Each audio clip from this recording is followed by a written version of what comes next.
Hey guys, I've been overwhelmed with the love and support and concern from family, from friends, from fans.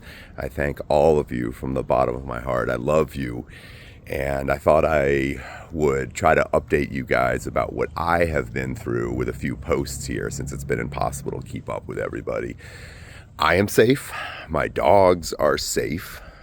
Here we are down at the beach at Christmas. I stuck a Christmas tree in the sand and I went running down that beach with the dogs the day before the fires started, dreaming that someday I'll be able to afford one of those beachfront homes, and now they're all gone.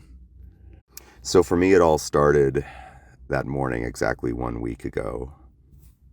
I was working in my little studio on the computer, and I saw the sunlight coming through the window with suddenly this like surreal orange color, which I know very well from the forest fires in Canada means that there's a forest fire near and the sun's coming through that smoke.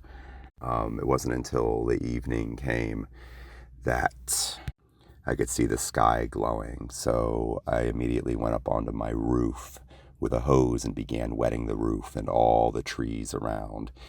None of these images are altered in any way. I saw colors the camera simply could not capture.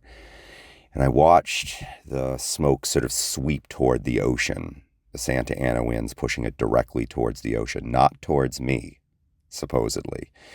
And I watched them take the ridge and watched the sky glowing more and more on the horizon. The evacuation order came in, and then the electricity went off shortly afterwards. Standing on my roof watching this glow on the horizon, the first thing, of course, that was important was saving my life and saving my dog's life, but also the house I was standing on. My home, it may be the smallest house in Malibu, but it also supposedly is the oldest house in Malibu. It's an old stone hunting lodge dating back to 1922. In the few years I've had it, it's always felt like an honor and a duty to keep that house going, so I was going to do what I could to save it.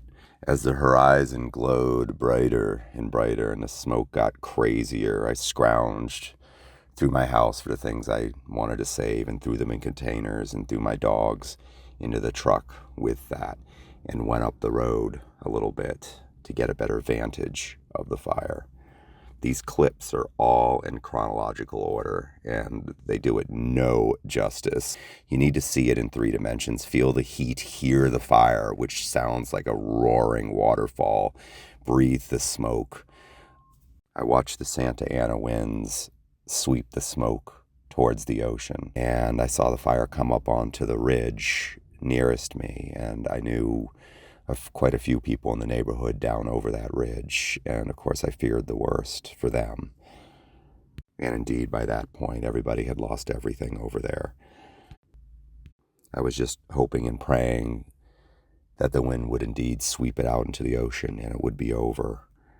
But that fire was a live, flailing, monstrous thing that did not want to go in one direction and did not want to obey the wind.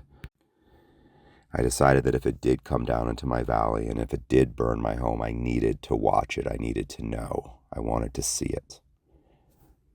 This last shot here I'll show you on this first post was when the fires began sparking to life in my valley. You can see some of them on the hillside coming down my valley if you look closely.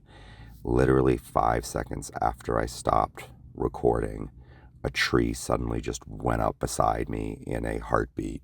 And then suddenly the entire valley, my entire valley, was swept into like a hurricane of fire.